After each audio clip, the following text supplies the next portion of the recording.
All right, ladies and gentlemen, boys and girls, children of all ages, welcome back to the Run Home Podcast. And more importantly, welcome to 2023, my lovelies. It is the new year, and there is no better way to ring in the new year than with my friend, my coworker, potentially someday my lover. I don't know. We'll see how things progress. Citizen Clone, welcome to 2023, my friend. Thank you. Am I allowed to say that it's still 2022 while we're recording this, or am I screwing up the illusion? Yeah. What I want everybody to think, like, we're gonna do a countdown into 2023 as soon as it changes over, which, as we both know, is in 10 minutes. All right, maybe not. Maybe it's. I'll open up the window. It'll be snowing outside. It'll be beautiful. It's the actually 29th, but we are doing a New Year's show. Yeah, speaking of that, it's the weather that was here is now there, right? Is it freezing there right now? No, it was freezing, and now today it was 60, and I was moaning. Yeah, it was stupid today.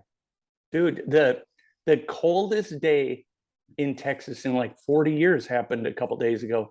And, you know, we had that snow apocalypse that damn near killed me a couple years ago. But thankfully, there was no snow associated with this, but it got down to 11 degrees, which in Wisconsin, it gets down to 11 degrees all the time. In Texas, it has in like 4 decades.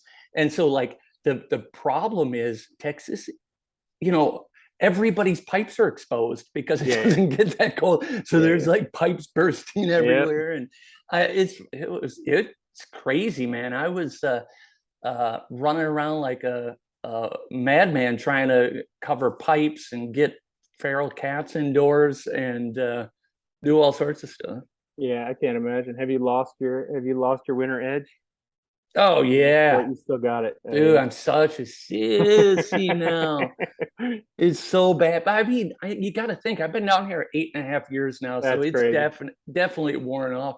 But the edge at that point, cold is just cold. Because I remember even in Wisconsin, like after it gets to be like 10 degrees, it might as well be -10. It doesn't even matter anymore. It's just like a level of miserable that you have to get out of it as quickly as possible. How cold did it get there? It was below 20, which is fairly rare for us here, and there were definitely pipes freezing. But I like it because I still got the cold blood from growing up in the north, maybe, or something. Yeah. Well, I've got the allergies, and it feels this time of year is feels the best for me. But. Oh, that's probably I didn't think about that. That's actually true, huh? No, there's no bugs, no allergies, nothing like that. It's all dead. Yep. Christmas was freezing, but oof. It didn't snow there at all, did it? Didn't snow, no. We did that. We were in that Christmas parade, and oh yeah, it was 20 something when I got out there that morning. It warmed up a little bit, but getting people to go out when it's that frozen. I've never been in a parade. You were actually in a parade with did you have a car, like a 57 Chevy? Somebody's waving in the back of some beauty. Yeah, we had a truck. We had a truck with somebody. We've had a really cool old truck in the past, and this time somebody throwing candy. No, man, we're gonna talk. No, there was an accident in Raleigh this year where somebody got killed during a parade. So they were particularly careful not to have anybody throwing anything. Oh, because kids run out in front of cars. I always, even as a kid, I always thought that was a sketchy move because you throw things out, they'd get knocked around, and then there'd always be that one thing that somehow got kicked in the middle of the road. You just staring at it like I got to make a break for it. Yeah. We did not throw candy, but we are the best because we bring the big. Somebody had a yoga ball that we use as the bowling ball, and we bring a bunch of pins, and then we just pull kids in from the side to. You literally bowl over kids? We give the ball to kids and tell them to bowl, and they have no idea what's happening, and then all of a sudden they want to knock down the pins. They get so excited. Yeah, actually, that's a pretty good idea. We're the only interactive group that is out there. All right. And how far is this parade? Like, how many people witnessed this? Thousands, hundreds, maybe 1,000. I don't know. Yeah. It didn't seem as busy this time, but because it was freezing. because it was freezing, yeah. But it's downtown Durham. It's at least 2 miles, and the big thing is the fact that people agree to do it when we're sitting out there freezing is very nice. And we dress up stupid, and we're just being dumb, but it's a good time. For those of you that somehow we're in a really good mood afterwards. don't know, most of you probably don't know, but he's talking about a bowling league that's been around for a long time that has taken over Durham. It has saved bowling alleys. It's didn't it save a bowling alley at one point? Yeah, that's still in the works. Oh, here. Okay. That'd be nice if it did, but we'll see. Yeah. But I did start that one when we started in 2007. TCL started 2005. Yeah. I used some of the lessons from TCL To start the bowling league. Yep. And it's crazy. I mean, we were talking about those details back then, which is crazy. But you talking about being down there for 8 years, I cannot believe that. I remember the conversation we had when you were thinking about going down there. Yeah, man. I was driving at the time, and I remember just kind of driving around a parking lot listening to the pitch for you going down. It didn't make much sense at the time. Other than I was changing a lot of stuff, because that was right around that year post quitting drinking. That I was like doing all sorts of stuff, doing ayahuasca in Peru, doing improv comedy, jumping out of airplanes, moving to Texas. I was doing anything I could to shake it up at that point. Yeah, it sounded good to me from the beginning, but I don't know why. Because I thought now that I think about it, what a stupid idea. I know it does not sound smart. Well, and actually, I'm going to use that to segue, because I made a decision recently that also doesn't sound smart to anybody I've told so far. So I might as well tell the CSFBL community too. So for those of you that don't know, I'm the CEO of a company called Onnit. It sells fitness equipment, supplements, foods like proteins, things like that. It's just a health and wellness company. And that's what I came to Austin, Texas to do 8 years ago. Left a career in the hotel business, and effectively what I thought was my dream job, being the general manager of the nicest hotel in my hometown. And that's why people were like, why would you give all that up to work at a startup that you don't even know is going to be around in a couple of years? Obviously, 8 years later, that definitely worked out, and I'm glad that I could had at least the faith, maybe the foresight, to see that it was going to be successful. And 2 years ago, when COVID happened, I shifted gears really quickly, because I realized that we were at a point in time that was never going to happen again. The emphasis on health and wellness and all the things that we sold were translated perfectly during COVID. And so I quickly got an investment banking team together and put Onnit through a investment process to sell it. We weren't planning on selling, but there was no doubt in my mind that through the inflation of all the quantitative easing that was happening, combined with the focus on health, there's no chance that we were ever going to sell Onnit for more than that in terms of a multiple. We could sell it later on when the revenue's higher. I'm gotta sharpen up this story a little bit. But anyways, I like the story. I like that. Anyway, so go through a process and try to at least get equity investors so they buy less than 100%, generally less than 50% of the company, or a strategic investor generally buys more than 50% up to 100% of the company. And because everybody was so hot on this now, one of the companies that started a health and well-being division because of COVID was Unilever, which is one of the biggest companies in the world. They sell everything from Hellman's to Ben and Jerry's and Klondike, Dove soap. They have a lot of things, Liquid IV, Ollie, and they bought us 100%. And so as part of that deal, they don't want to buy a company and then have the leadership team leave, because the leadership team all has incremental pieces of ownership in the company. And then Aubrey Marcus and Joe Rogan, you've probably heard of one, maybe you've heard of both, were the two largest shareholders of Onnit. And so part of it is they lock up the management team with a earnout or a lockout or whatever it was. In our case, I guess it was effectively both for 2 years.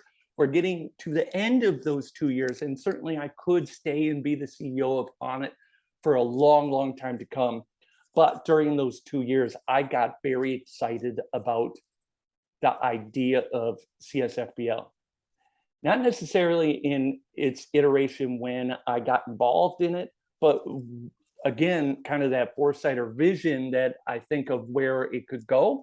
And one of the things that's been clear to me, and we're going to talk a little bit more about the year in review, but one of the things that has been clear to me is that if CSFBL is going to get to where I want it to, I can see that there needs to be, I need to be there more to help guide it. And it becomes a little rudderless when there's a lot of things happening, but nothing tying the whole thing together.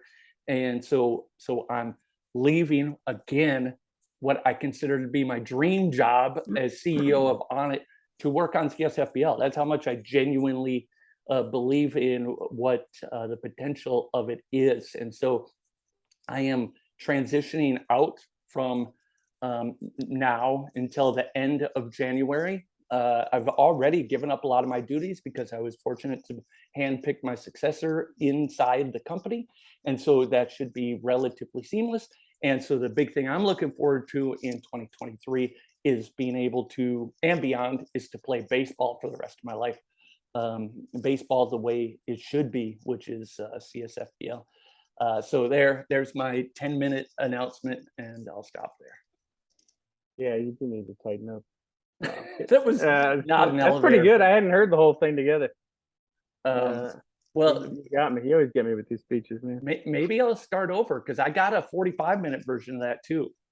So it all started when my mom met a busboy named Mark. And they had sex in the back of a yellow Chevy Nova. And I was born out of that. We're going to have to restart the podcast. Hey, 5, 4. Yeah, I'm excited, man. I am too. I've been talking about it for a long time. So, yeah. And you know how I'm thinking about it is like when you see startups, and when I saw Aubrey with Onnit as a startup, like I saw that directly, but certainly I've studied startups. I've been very focused on it over the years. And there's one thing that is true throughout them all is that if they're successful, they all 100% of the time have a highly engaged entrepreneur driving it. Like it or not, there has to be one person that is like super passionate, maybe sometimes pain in the ass, maybe a lot of times a pain in the ass, but to drive development and keep everybody focused on the same thing, you know? And so I plan on being that pain in the ass. I'm excited. And yeah, it's been a long year, but we've gone all the way around. There's exciting times and there's tough times. There's exciting times again. But I think all of us are excited to have you over. I think I have faith in you. I don't know if people are going to be watching this or if this is just for you and me, but I don't know how many people know about you or even care because they might just be playing the game or whatever. But I've got some faith and talking about it with other people through the year. I appreciate some of the leash some of the long lead, whatever people have given us, because they know that you've shown your skills on this stuff. Well, yeah, actually, when I think about this year, it's funny. I think of it like in two ways. one, it's really good because we got a lot done that wouldn't have gotten done otherwise. For those of us that have played since, I've played since 2004, I know you're somewhere near that. We're talking about almost 20 years. We always hoped and dreamed that there would be some development happening. So I think in general, a lot of the work that's going on behind the scenes, a lot of the things that you'll see coming up is really valuable. And then concurrent to that, though, I think we were kind of bouncing all over the place this year because I think that we were working in multiple directions. I think we certainly made a couple mistakes with well-intentioned updates that actually either made the runway to the game too long, too slow, or made the change way too immediate in legacy leagues. There was a lot of stuff like that we undoubtedly learned the hard way. And for people that have played for a long time, I can understand how damn frustrating that is. Like even as a player for me, I was almost like, we should have done nothing instead of this, like, because it frustrated me. And so like I do understand people's frustration with that. And it's honestly one of the reasons I'm taking a huge chance, because CSFBL is making a lot less than zero. It really threatens my entire livelihood. So that's how much I'm betting on it. But it needs it, because I think if this is going to work, we got to have an aggressive 2023 in getting it up and running, and filling the top of the funnel with new users to help breathe life into all of us old, crusted veterans that have been around for a long time. So I think, I think all of that is fair. And I think, it's been ups and downs. I think we've learned a lot. I think the fact that nobody, after Brian got this running from the beginning, nobody has gotten a chance to sit down and put in a bunch of time to develop on this, right? So some of this was him sitting down for the first time in however many years to like look at some of this stuff that he built ago and wanted to tackle and think about. And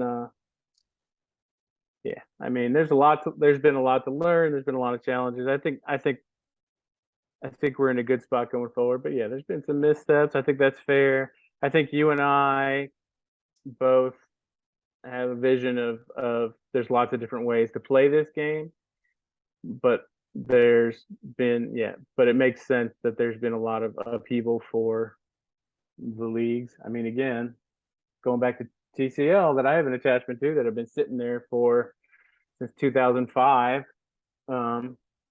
that weren't ready for bouncing back and forth with all the different things that we were working on, and that wasn't necessarily intention. Things were a lot less subtle than we had hoped for. I mean, I think we were trying some stuff, and we've been figuring out how we want to do it better the next time. We've fixed some of that along the way, and we're still working towards that.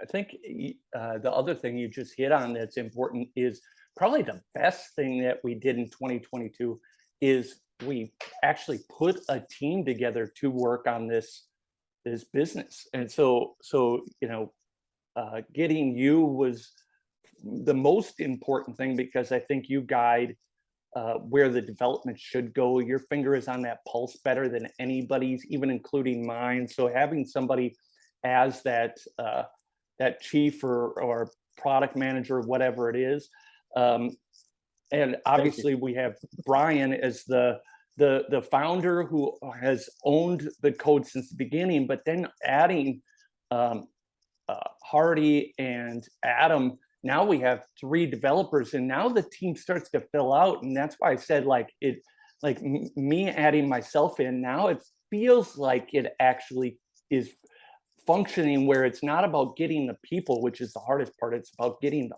process down.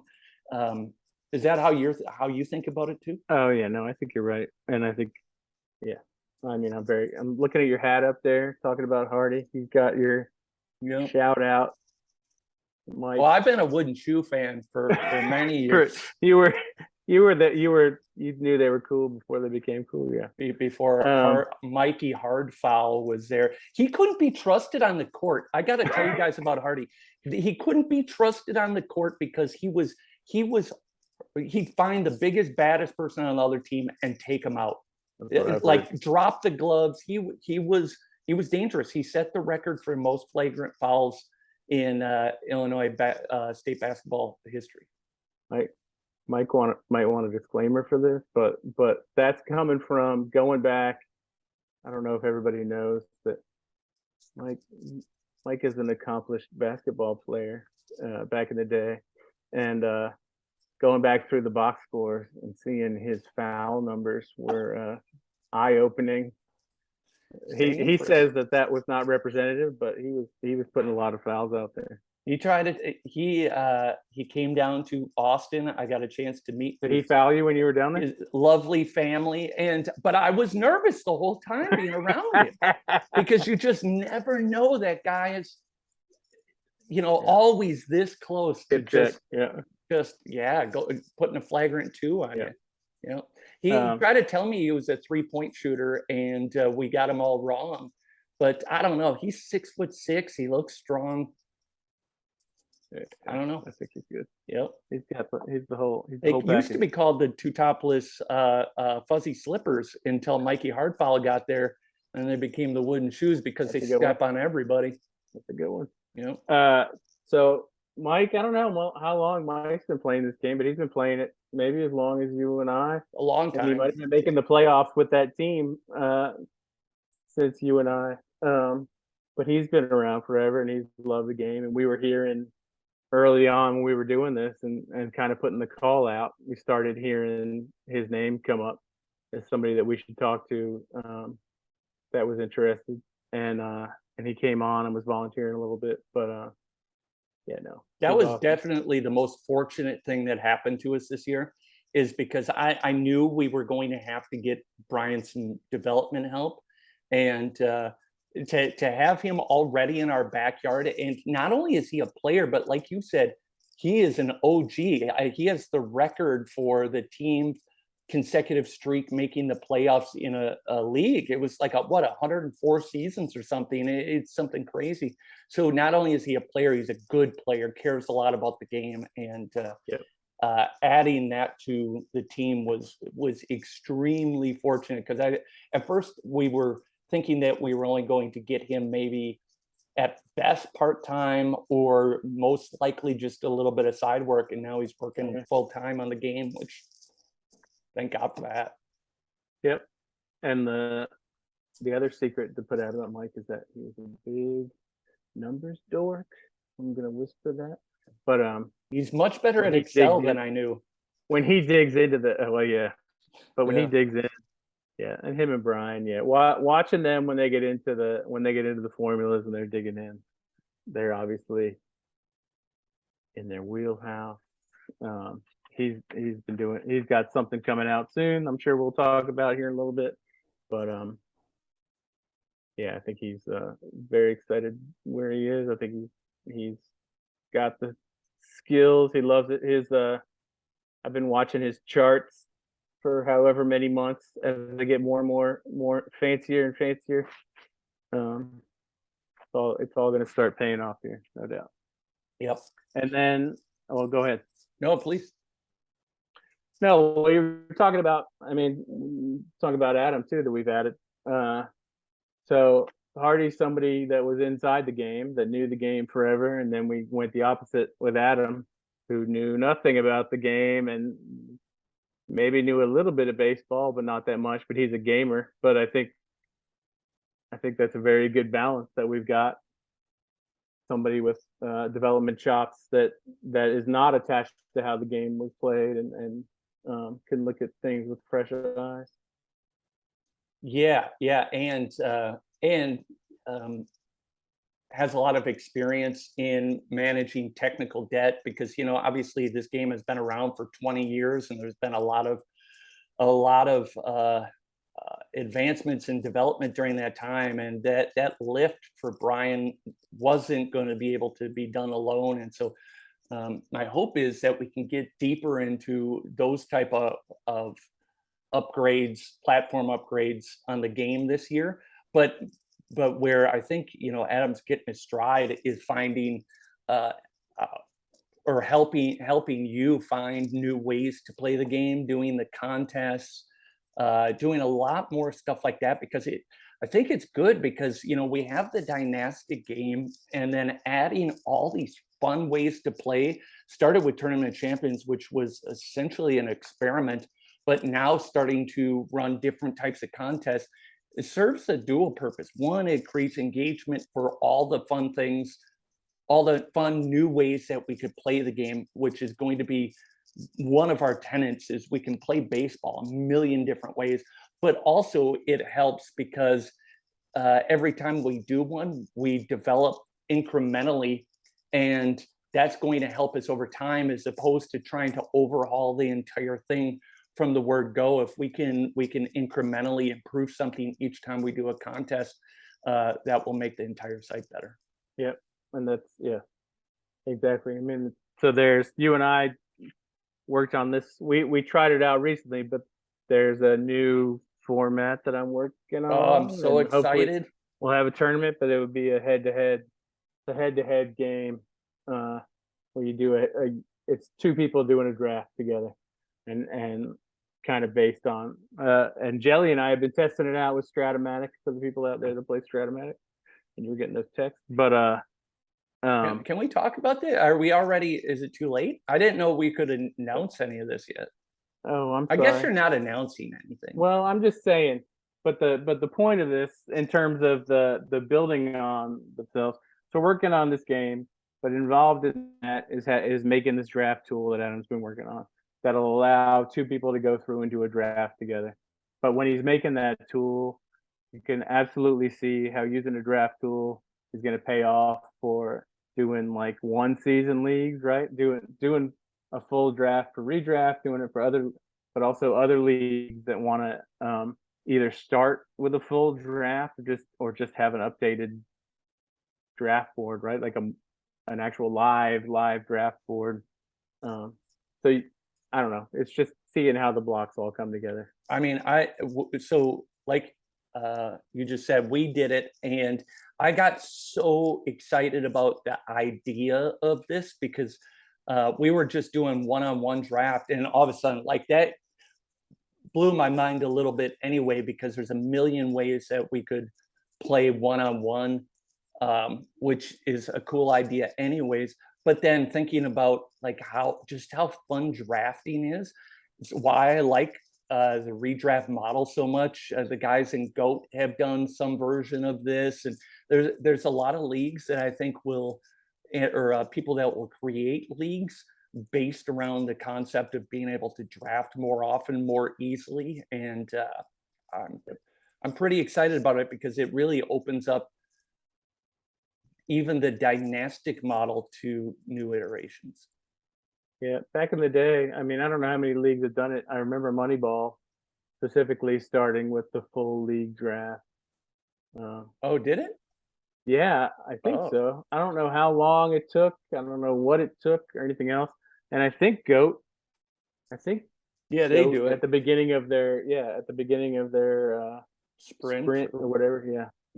They do a huge one too. I don't know how long, but hopefully this is going to allow more people to start out with stuff like that, which I think, yeah, I mean, I think it's all optional. But the other thing that's been happening in the background that people don't hear about very much, and hopefully I'm not getting too far in front of myself, but it's been a stated goal forever, is breaking the game apart a bit. Because one of the things that's most frustrating to somebody that is responsible for this game is that you can have an error in one league and the whole sim gets paused.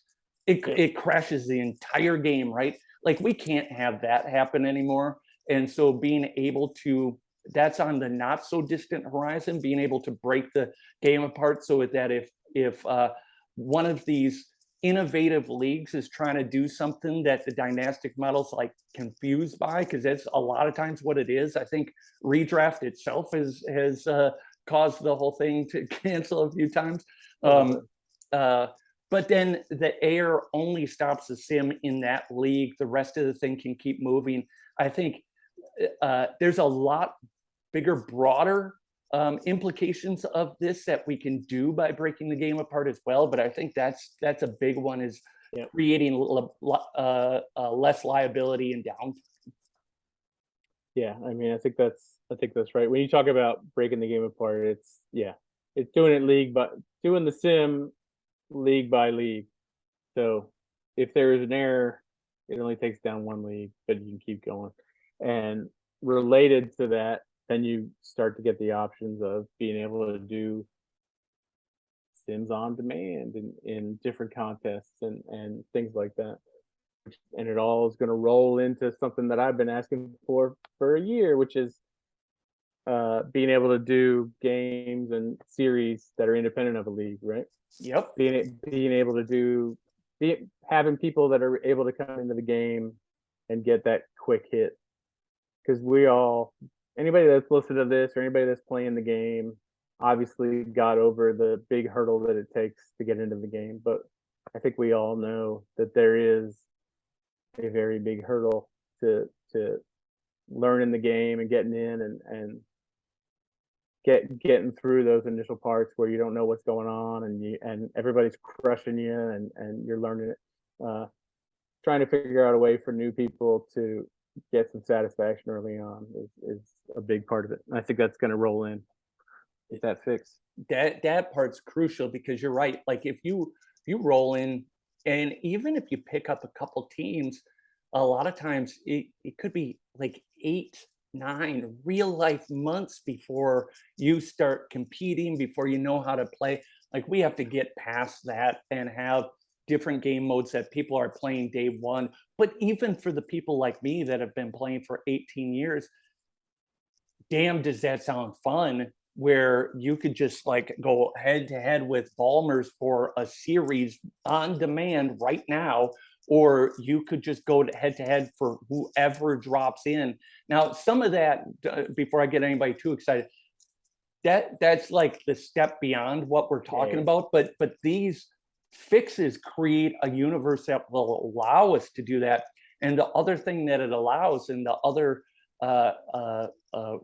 announcement when it comes to the team, is that it allows us to be able to start filling the top of the funnel with new people. And so I brought in a guy named Jeremy, who has worked with Onnit for the last 6 years. He helps fill the top of the funnel. And so essentially now we're going to go on offense a little bit more about what that means, because filling the top of the funnel didn't mean anything to me. Oh, sorry. Yeah. Until you said it 18 times. Yeah. So yeah, filling the top of the funnel, what that means is really just getting people to the homepage, right? Like, and then the idea is like, you're going to get some people that get to the homepage and bounce. It's just not for them, or they don't vibe with it, or whatever it is. And then a little bit more people will at least put in their email and verify their account. And then a little bit more people will start playing. And then at the bottom, once you get through the funnel, that's when people are fully in, like you and I have gotten through that funnel at some point. And the idea being, we need to make that funnel as wide as possible so we get the most possible people there. But we also have to make it as smooth as possible, make it easy for people to keep playing, because a lot of times that funnel looks like this, right? Where people just drop in and bounce right out, and you want it to be as wide as possible and make it as easy on people to start having fun. Well, really, that's it, to start having fun, because if people are having fun, they'll stick around. And to do that, we got to get them having fun earlier. We need to make it as easy on them as possible, not only to play, but to understand what the hell is happening.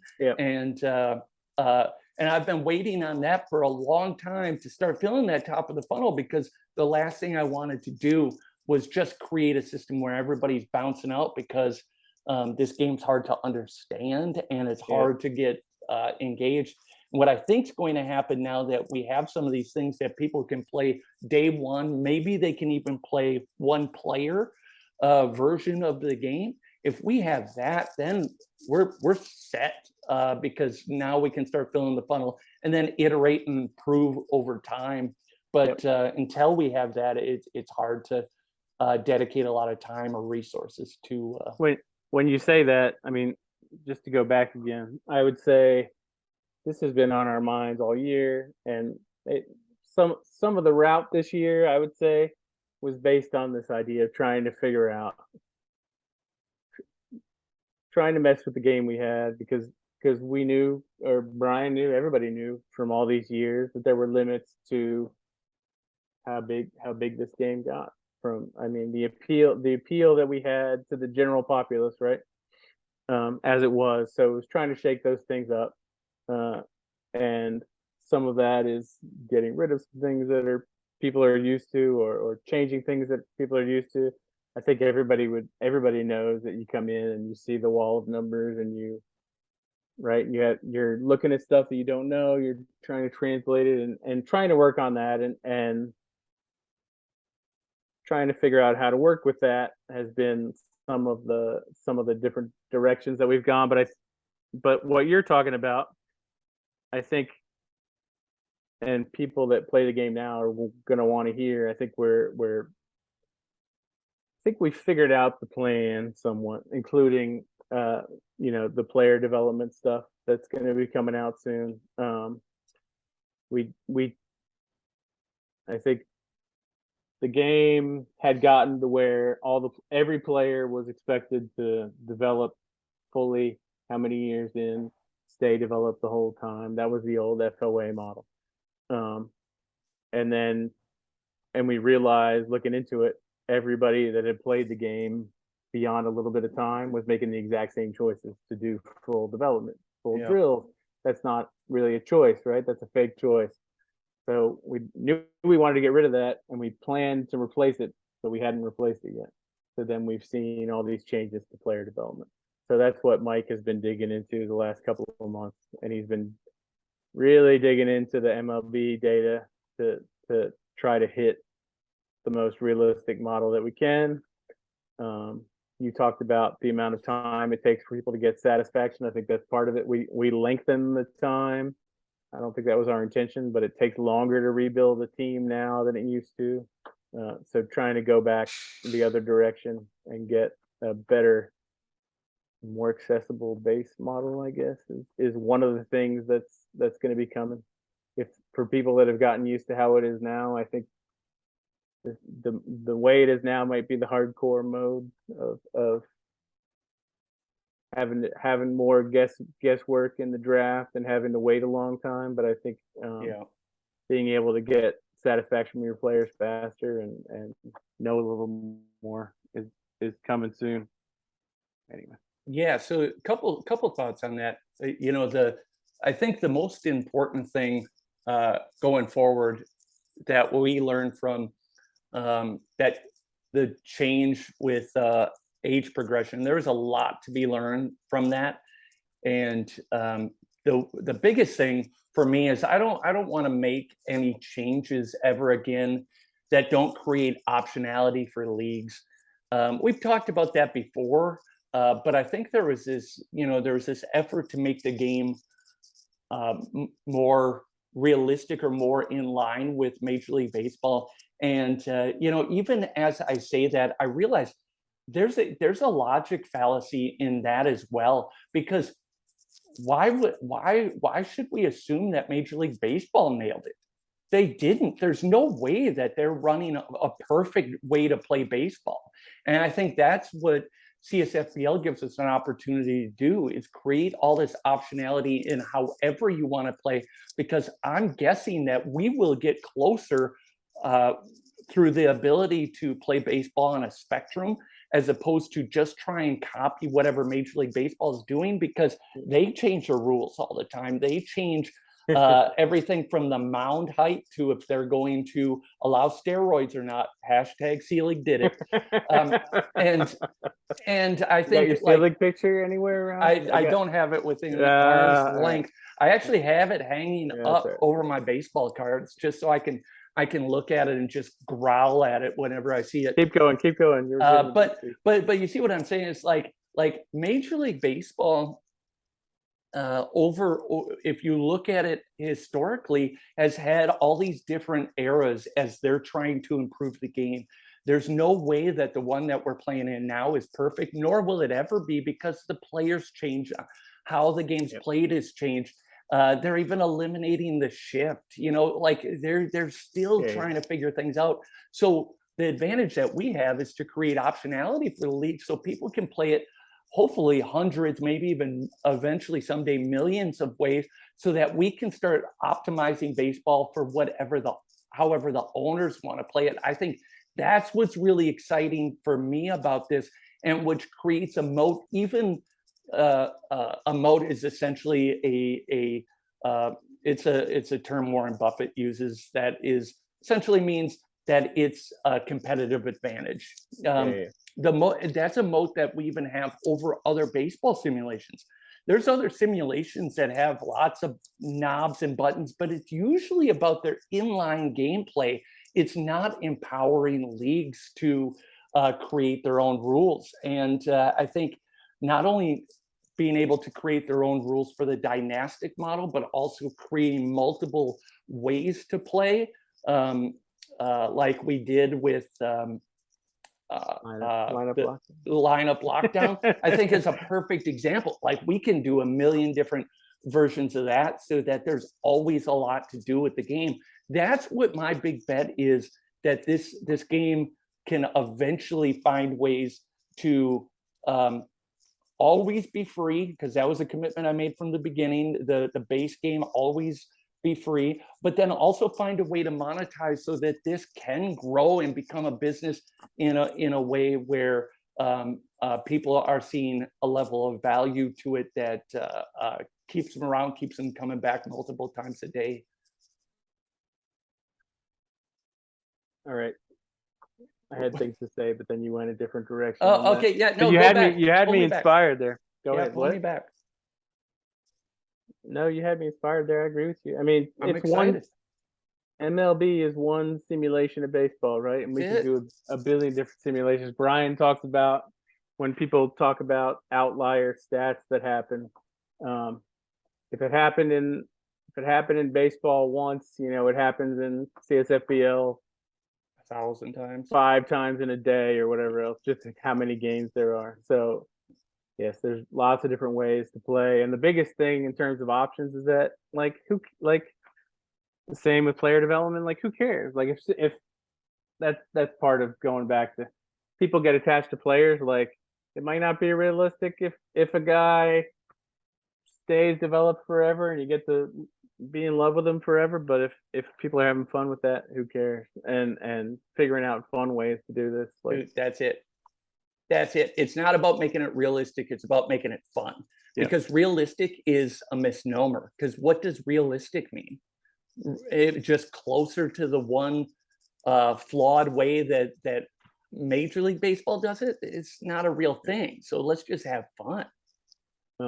Yeah, and we're gonna have to balance that, because we know too that people can be overwhelmed with options. But I think we're moving towards That's why I think, the options, as opposed to doing what like Out of the Park does, where it becomes so option heavy. I'm sure other people listening to this have had the same experience I have, where you try to play it and there's just so many things to control that it becomes like just completely overwhelming. Where I think the options are important, and I guess, this is a rehash of a conversation we had a year ago, was let the person creating the league have a lot of the knobs and buttons, but the gameplay itself just has to be engaging and fun, where you feel like you have enough control over it that it becomes a game of skill, but not so many options where it becomes a full-time job. Yep, exactly. I think in terms of the dynasty game, I think the development changes that are coming are going to make a lot of people happy. Kind of moving back towards being able to get your players in earlier. Yes. And I actually think that's going to be the more realistic mode. I think we might have even overshot in our hardcore mode, but also given an option. Yeah, we give it an option for even going even the arcade version, whatever you want to call it, and player development. I think we've been working on free agent changes that I think are going to be big that we've never had, which people have talked about contracts forever, and it's kind of a step towards that. But we've talked about like the restricted free agent idea, which is to pretty much make it that it's more expensive to keep your players after a long time. So this would be, again, for leagues that are interested, it's a way to get a lot more player movement going on, right? Because that's something that's been lacking since we got rid of the front office stuff. That just it gets more expensive to keep your players on your team. You've got to make decisions on who to keep. More players get into the market from you, from other people. You've got more reasons. Everybody's got a reason to come show up in the preseason and see a lot more players moving around. I think that's going to be coming sooner than later. I think that's going to be pretty exciting. I'm very excited about that because, like everybody knows, we essentially took a step back to take 2 steps forward when we took away allocations. That didn't really make much sense. It was affecting other things. It was part of that technical debt I was talking about. But then the one problem is it took away the one thing that you had to do in the off season. Now, like the off season, you just wait for the season to start, and we got to get that fixed. And putting a step towards some level of player movement not only builds a lot more interest and excitement in the off season, but I think it also helps build those micro communities in the league because it forces action that where I think, you know, if we do it right, you can even start seeing sign-in trades and things like that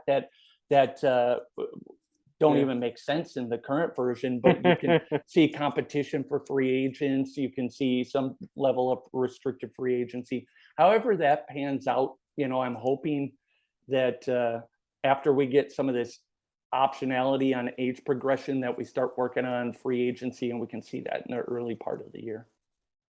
Mike talked about, I think, and I do think it's a big deal. Mike talked about it as the final boss level. If you're thinking about, you know, you come in and you're playing a public league or whatever else. I can't remember what the basic level was, but playing now, everybody's on lifetime contracts, lifetime 1-year contracts forever. But having a more realistic free agent model where you're actually having to balance your money and think about who you're keeping together, being the boss level that you've achieved and you're ready to fight through. I like thinking about it that way. And I like thinking about it like, because once you have that set up, you can also crank up or down the difficulty level, because once you have it set up, there's no reason you couldn't make optionality of pay, age, whatever. So each league can choose how that works out, which will be incredible. And that's, I know we're talking about something that doesn't make sense to people, but I think that's going to be a big knob, is the idea of how easy it is. If you love somebody, how much is it going to cost you to keep them their entire career? I guess is the big choice, right? How much is it going to cost the rest of your team? In my opinion, most people that are playing, maybe some people in more hardcore leagues would be fine with the fact that they might lose a guy. Most people would like the opportunity to be able to keep whoever they want. That you can set things to where if you decide to do that, it's going to be real hard to keep the rest of your team together. Right? I don't know. I think it's going to be interesting. Yeah, I think so too. And you know, when I was thinking about after I put in my 3-month notice at on it, because you obviously I have to give a long notice because I've signed every contract, you know, on every bank account, everything. So there's a lot to unwind there. And so it's given me some time to both have extreme anxiety, but also excitement towards this. And one of the things that became clear to me is that we also, and I guess this is just me talking to you more than anybody else, but they can have the insight on it, is like our product isn't a baseball sim.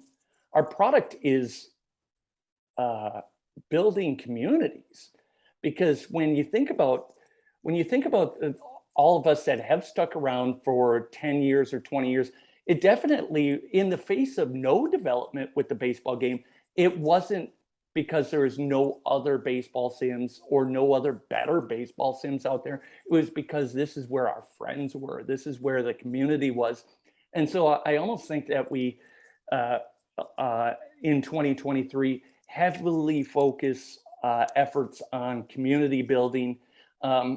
As now that we have 3 full-time developers, we can keep them working, like you and I, along with David, who nobody's met yet, another guy that I'll be bringing in this year, helps just build our community and creates ways for us just to hang out and get to know each other, as comfortable or adverse to that as you are. There's, try and make everything from, forum posts all the way up to, Sunday night hangouts on Zoom or whatever it is. But like, that's the part that I'm really excited to focus in on for me personally, but also because I think that actually is our product. Yeah, no, you don't have to sell me on that. Yeah. I fully believe that. I think that being able to help people make their own leagues is a big part of that. And I think, I don't know. Yeah, The- no, that's the right, because it's customization the of the big game is community, huge. but Yeah. also small communities. I remember back in the day, like the Pacific Coast League, most of those guys didn't play in any other league. Yeah, They yeah. came over from some other game, and they were just like this little mini Yeah. community inside of the game. Yeah. There can be a lot of that should happen. Yeah, I mean, there's a ton of stuff there's stuff, maybe it's not obvious community to me, but or to people, but there's stuff we can do with the game as it is. Like, there's stuff with ranking, there's stuff with all kinds of stuff that we can do with player histories and Owner histories. owner histories. Yes, yes, yes. Although now that I said it by mistake, the player histories too, when you think about the head-to-head draft. So at some point, we're going to return to the idea of all of this backlog of players that are sitting out there. We're gonna But yeah, bring a there's a ton lot that- of people back to life eventually. yeah, it'd be fun. It'd be fun. So yeah, so I think players of the dynasty game. I think there's going to be some big stuff coming, and I think that there's going to be I think we have a lot planned for kind of the shorter term, shorter fix, both for different ways to play this game, and for new people to get attached to the game to lead them into the dynasty game. Yep. Yep. And I think you just said it right too, is because before you had to start and end with the dynasty game, whereas like I feel like eventually that will be the step up, not the step in. Like you'll get into the dynasty game second. Yeah. Yeah, that's awesome. So I guess, just wanted to say I do appreciate, like I think I had even much higher hopes for this year. Like we could just like do that and like everything would be fixed. But and so like there's some ways like I'm disappointed coming into the end of the year, and I think I share some of the frustration of some of our uh, uh, users. But know that like the one thing that for sure did happen this year was all the ground and platforming is now in place for a lot of accelerated movement in the year to come. And that's not bullshit, because like I really am betting everything I have on that. So like I really do believe that, and I'm excited about it.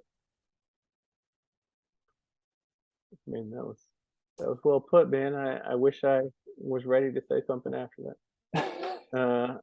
No, So yeah. I didn't think it was to be magic, and I think this is still something when we think about kind of the site refresh or the site rewrite or whatever else. That was something that was a big target this year, right? And realizing exactly everything that's involved, and if we just sat down to redo the entire thing 100% and put it out as a new version, that's going to take a long time. 18 and months. we're not going to be able to test stuff along the way. and I think we've adjusted now to realizing it's going to be piecemeal, and people are going to have to walk around the in progress signs, whatever you want, pardon our mess signs, I think you said recently, but I think we're going to be converting over to some new technologies and converting over to switching over a bunch of these pages along the way. But I think that was part of our focus, and we're regrouping here. And I think you just hit on one of the things that we certainly are going to be a million times better in 23 than we were 22. And that's testing. Sometimes things look perfect in a test environment, and then you put them out to real players and it starts looking like madness. And we didn't have a testing procedure at all. Then we had some quick form of that, and that's one of the processes that next year will start, and it's not going to be fully tight by January 2nd, but we're going to get that super tight where we have both testing and quality assurance, which are two different things. And I think that will make me sleep a lot better at night, because the worst thing you can do is put something out that you're excited about and then have it not, proliferate the way that it did in the test environment. Yeah. And you said earlier, I think most people believe it. Every so often you'll get a comment that doesn't believe it, but I think we all had really good intentions with all of the stuff that happened this year. There's a lot of really strong intentions to make this game more to make it more flexible for the future, to make things that we could fix, to start to work towards making it more accessible to new users and everything else. Everybody's on the same page of where we need to go, just figuring out how to do it. Take this a little time, but I think, and there's a million things to do. Everybody has probably a top 100 list that they could give us. And so what I think we've rightfully so decided on focusing on is creating or working on the things that can create multiple things, like breaking apart the game, like live draft, like free agency models. That way you can make 100 games with one move. Yep. But some of the things that have fallen behind that I think you'll start to see happen at the beginning of the year is some of our site navigation still pretty janky. There's a lot of small fixes that we could work on, but in an effort not to distract the developers, we've put some of that stuff on the back burner. I think that's one of the things, and I'm hot taking right now because I haven't talked about that before, but that's one thing that I think we need to find some way to deploy, someone on contract or something to work on some of these small things, because some of them drive me crazy too. You're just talking to yourself, and we're all on the call. Inside my head as you're thinking about it. We've all got a million of these things, like you said, and I don't know. Anything that we haven't talked about that we should make sure we get into this thing? I feel like the people that are still here, what's the summary? We got some big changes to the Dynasty game coming, some fixes of old stuff, some new things that we got going on. We got new ways to play that are going to be shorter versions for this game. I think, I'm at the same time we're working on this, we're going to be having contests and tournaments and everything else. I think that's going to start to be a much more regular thing, not just for fun for people that are here, but also because I think that's as good advertising as anything else for new people is come play this game and see how you do against other people, and maybe you can win a little money, and we'll start to get that happening regularly. Those are all coming. Awesome. All right, so feel free to flood us with some feedback on what you heard. If anything came out of this that left you with questions, So, because that happens a lot. Every time I do a podcast, somebody will write me and be like, hey, when you said blank, did you mean blank?